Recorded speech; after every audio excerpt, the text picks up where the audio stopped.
In December of 1924, executives from General Electric, Philips, Osram, and France's Compagnie des Lampes met in Geneva, Switzerland. They incorporated something called the Phoebus Cartel, and they signed a contract that said one thing: we're going to make our light bulbs worse. Before the meeting, a household light bulb burned for 1,500 to 2,500 hours. After the meeting, the cartel set the standard at 1,000. They tested every member's bulbs, and they fined any manufacturer whose product lasted too long. That's where planned obsolescence comes from. 100 years later, competitive companies are figuring out how to tear up that contract and make a new one with their customers. Today on Marginally Better, a laptop company whose customers are building its replacement parts, a cookware company whose product hasn't materially changed since the McKinley administration, and a European law that in 3 months is going to make every manufacturer on Earth tell you exactly how to repair the thing they sold you. That's all coming up after the break on Marginally Better. From the global headquarters of Johns & Taylor in beautiful New Jersey, it's Marginally Better. Here's your host, Joe Taylor Jr. Something is shifting in how products get made and who gets to fix them when they break. And the companies still operating like it's 1924 are about to find out about consequences the hard way. Let's start in Oregon, the state that just quietly broke 100 years of industry practice. On January 21st, 2025, Oregon's Senate Bill 1596 took effect. The law, signed by Governor Tina Kotek the previous March, requires manufacturers to provide owners and independent repair shops with documentation, parts, and tools that they need to fix consumer electronics.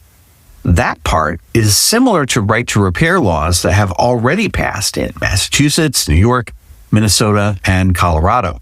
But Oregon did something that nobody else has done. It banned parts pairing. That's the practice, and according to the law firm Reinhardt Border Van Doren, Oregon is the first state to outlaw it, where manufacturers use software to lock components to a specific device. So when you replace a screen or a battery with a genuine part, the device still refuses to fully work until the manufacturer authorizes it. The law took effect this past January. Enforcement begins in 2027. And it's already changing how manufacturers design products that ship into Oregon, which in practice means how they design products everywhere. While Oregon was setting the floor, the European Union was building the ceiling. Directive 2024/1799, known as the Right to Repair Directive, entered into force in July of 2024. Member states have until July 31st of this year to transpose it into national law. So, in 3 months, 27 countries are going to require manufacturers to make repairs available, affordable, and easier than throwing the product away. The directive does 3 things. It creates a repair obligation for specific product categories: phones, washing machines, vacuum cleaners, including making spare parts and repair information available. It amends consumer law to incentivize repair over replacement even after the warranty expires. And it requires manufacturers to design products with repairability in mind from the start. The last part is the one that matters. The European market is too big to design around, so products built for Europe will increasingly become products built for everyone. The Brussels effect applied to the back of your laptop. Now, here's the company you wouldn't expect on this list. For 15 years, Apple built some of the most repair-hostile devices on the planet. Glued-in batteries, pedal-load screws that I still have nightmares about, software that bricked the device if you replaced the wrong component with the wrong part. iFixit gave the iPhone a repairability score of 1 out of 10 for years. And then, slowly, Apple started walking it all back. The self-service repair program launched in 2022. In June of 2023, Apple eliminated parts pairing for selected components. In April of 2024, the company announced it would support the use of genuine used parts in repairs. And as of fall 2025, calibration for those parts now happens on device after installation, instead of requiring a remote authorization from Apple. In October of 2025, Apple expanded self-service repair to the iPhone 17 lineup. By April of this year, parts for the iPhone 17e and the M4 iPad Air are in the store. According to Apple's own product pages, you can now order display, battery, camera, enclosure, and logic board components for almost every iPhone model from the past 5 years. Now, this is not because Apple woke up one day and discovered virtue. It's because the regulatory environment changed faster than Apple's product roadmap. And the company is now adapting in plain sight, which tells you everything that you might need to know about where the wind is blowing. Last story, and it's the one that explains why every government on Earth is suddenly interested in repair. The Global E-Waste Monitor, published by the United Nations Institute for Training and Research and the International Telecommunication Union, found that the world produced 62 million metric tons of electronic waste in 2022. That's the most recent verified number. It's up 82% from 2010, and it's on track to hit 82 million tons by 2030. Less than a quarter of that, 22.3%, was documented as properly collected and recycled. Here's the part that would make any CFO in America sit up. The raw materials in that e-waste, the gold, copper, palladium, the rare earths, they were valued at $91 billion and only $19 billion was recovered. The world threw away $72 billion in extractable resources in a single year just because the products weren't designed to give them back. Right to repair isn't a hippie movement anymore. It's now a balance sheet problem. The regulators have noticed. Now, the laws are tightening. The biggest market in the world is requiring repairability in 3 months. Even Apple is on board, and the cost of disposability is starting to show up in places that nobody can ignore. But while regulators have been writing the new rules, a small set of companies have been ignoring the old ones for years and growing faster than any of their disposable competitors. After the break, the story of one of them, a laptop company that nearly didn't exist, a founder who spent his whole career inside the disposable economy and decided to build the opposite, and a community that turned a sketchy business plan into one of the most interesting hardware companies in America.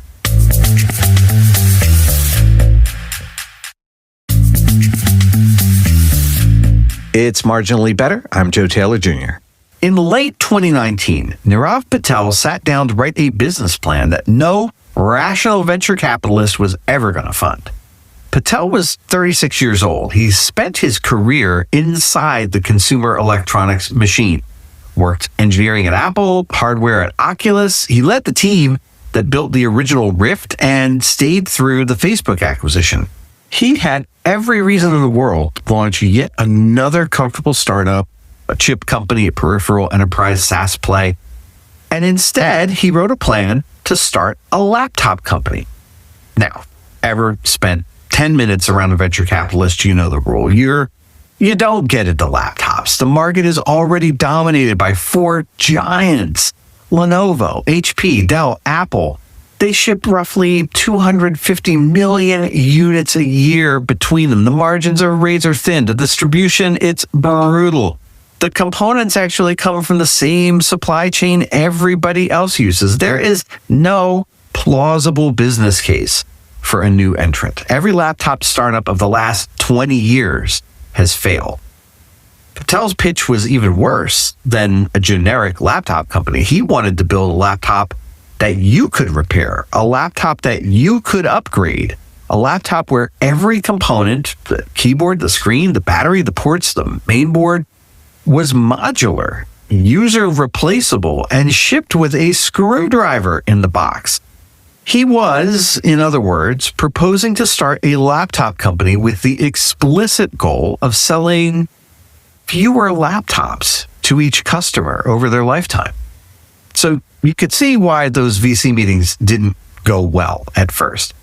But there was something that Patel had seen at Oculus that the venture capitalists had not. He watched a generation of hardware engineers go to work every day knowing that the products they built would be obsolete in 18 months. Not because the technology demanded it, but because the business model demanded it. The ports would change. The connectors would shift. The battery would be glued in. And somewhere around month 13 of ownership, the customer would start hearing the soft, persuasive whisper of an upgrade cycle. It often sounds like your fan accelerating on your desktop, especially. Patel had decided, in the language of his own blog post, that this was not a technology problem. It was a values problem. And values problems, it turns out, are exactly the kind of problem that you can build a company around if you find the right customers.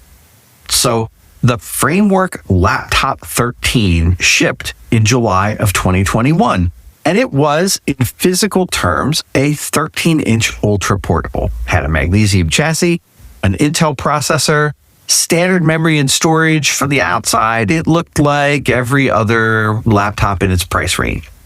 But every part of it was designed to come apart. The keyboard popped out, the screen unclipped. The main board could be swapped out and used as a desktop computer.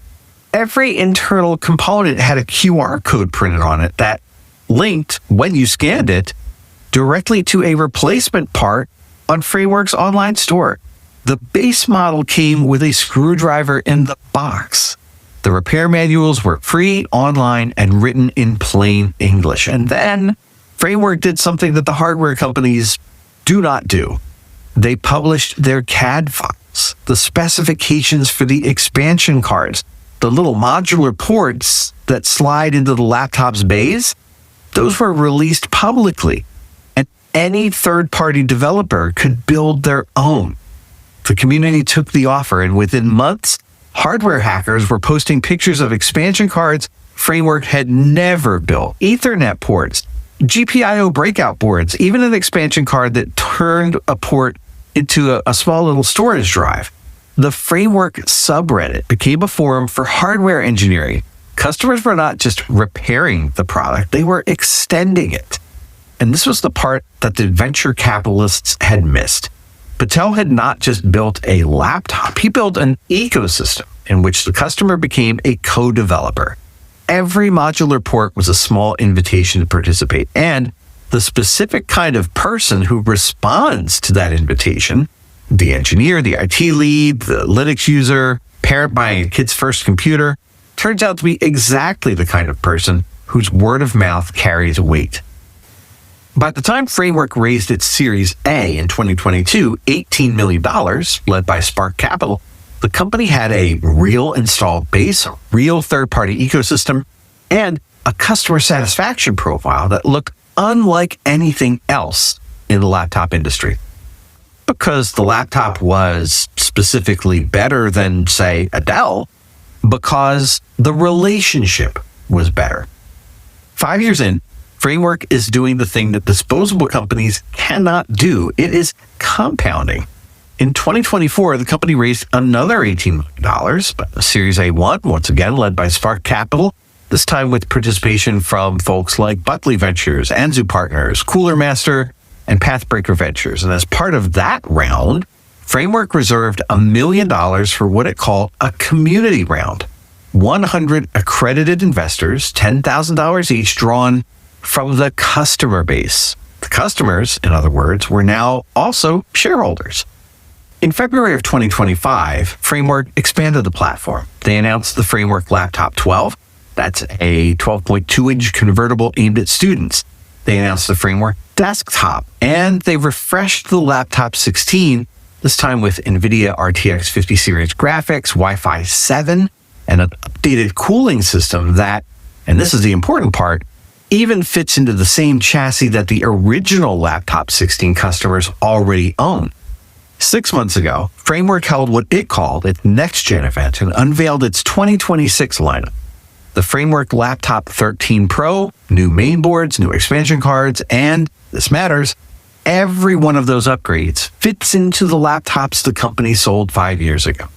So think about what that means. A customer who bought a Framework Laptop 13 in 2021 can, in 2026, swap in a new processor, a new screen, new ports, and effectively own a brand new computer. The chassis they paid for, still in service. The keyboard they got used to, that's still under their fingers. The relationship has compounded. Now compare that to the relationship a customer has with a 4-year-old MacBook.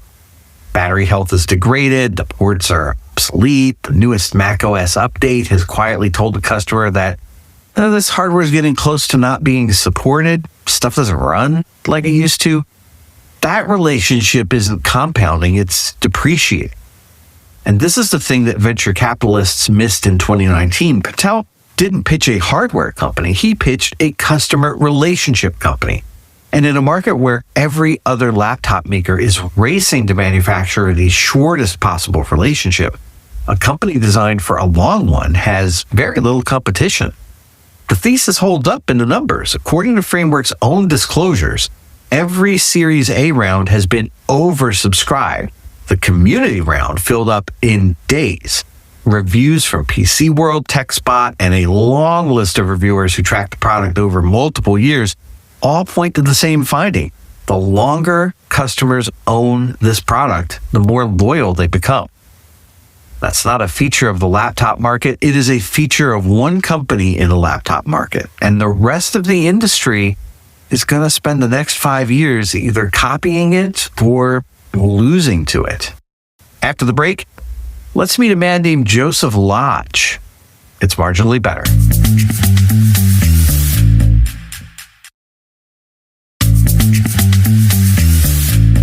It's Marginally Better. I'm Joe Taylor Jr. So if Framework just rewrote the rules of a $100 billion industry, you might assume the playbook is new, but it isn't. There's a company in southeastern Tennessee that has been running this exact strategy since the year 1896. And the only thing that's changed is who else is paying attention. In 1896, a man named Joseph Lodge built a foundry, South Pittsburgh, Tennessee. It's a town of about 3,000 people on the Tennessee River, just west of Chattanooga. The product was simple: cast iron skillets, Dutch ovens, griddles, heavy, black, made for a wood stove. And 130 years later, Lodge Cast Iron is still in South Pittsburgh.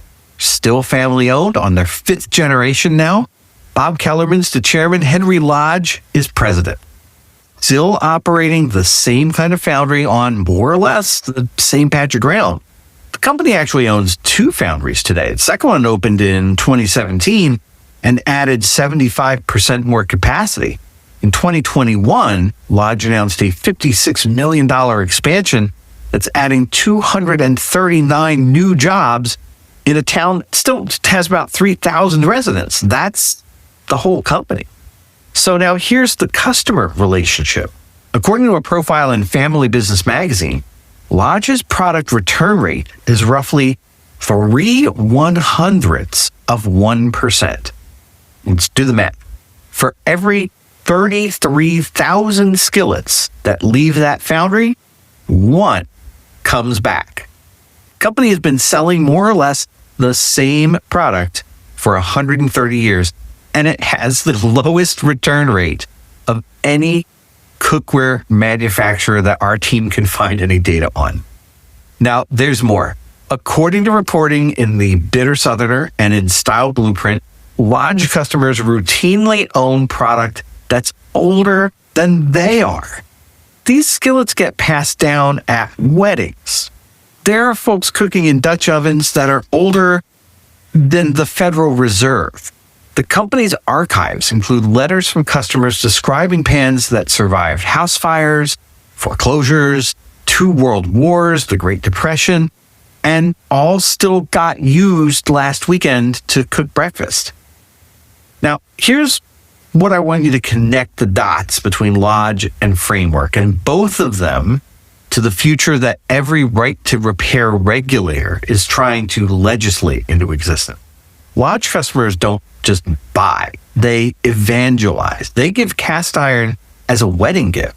They teach their kids how to season pan. They post pictures on Reddit of the skillet that they inherited from their grandmother with 3 generations of seasoning baked into it. The product is also the marketing. The customer is also the missionary. Framework customers do the same thing. They post upgrade pictures. They share repair tips. They build expansion cards in their basements and they post the schematics. The product is also the marketing. The customer is also the missionary. So, for lack of a better phrase, we can call this the missionary economy. And the rule of the missionary economy is straightforward. When a product earns its place in someone's life, when it becomes physically embedded in their kitchen or in their workflow, the customer becomes a free, durable, self-replicating sales force that no advertising budget can match. Now, if your product is designed to be replaced, your customer relationship is also designed to be replaced. Every transaction has to be re-earned. Every renewal is a fresh acquisition cost. Every upgrade cycle is a fresh chance for the customer to defect to a competitor.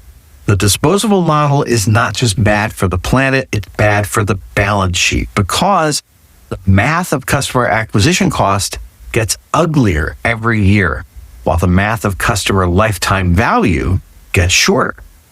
The Phoebus cartel was, in business terms, a technology that worked. It cut bulb life by 60%. It expanded the replacement market. It generated, by some estimates, billions of dollars in additional sales in the years it operated. And then it died, partly because of the Second World War, but also because the model could not survive scrutiny. As soon as customers understood what was happening, that relationship was poisoned forever. Framework is betting that the next century of consumer products belongs to companies that make the opposite trade. Lodge has been betting that for 1.25 centuries. The European Union is now codifying it into law. So if your business plan looks more like the Phoebus cartel than like Lodge, the question isn't whether the model breaks, it's whether you'll see it coming. Here's the thing about a repair-first business. It looks slower. It looks more expensive. It looks like you're leaving money on the table by not designing in the upgrade trap. And then 20 years go by, and the company that made the disposable product is gone. The company that made the repairable one has a customer base that won't shut up about how much they love the product. But there's a piece of this that the laws and the supply chains can't fix on their own. The companies that are best at making things that last are also the best at fixing things when they break. And what they've figured out, the part that doesn't show up in the legislation, is something researchers call the service recovery paradox. It's the finding that a customer who hits a real problem and watches you handle it well ends up more loyal than a customer who never had a problem at all. If you want a system for that, for catching problems early, for empowering your team to fix things without escalating every decision, for following through so customers know you actually care, our Experience Help Desk has a lesson series on exactly that. Service recovery, trust repair, the architecture of a team that handles bad news well. I've got a link to that in our show notes. Thanks for listening to Marginally Better. If this episode resonated with you, leave a quick review on Apple Podcasts or on Spotify. That really does help other people find the show, and given the topic, we think it would be a fitting way to grow our audience. If you want behind-the-scenes notes from me and from the rest of the team, head to marginallybettershow.com or follow the link in our show notes. Marginally Better is a Califrax radio production. Our producer is Nicole Hubbard with research by Connie Evans. I'm Joe Taylor Jr. Califrax, mean little planet.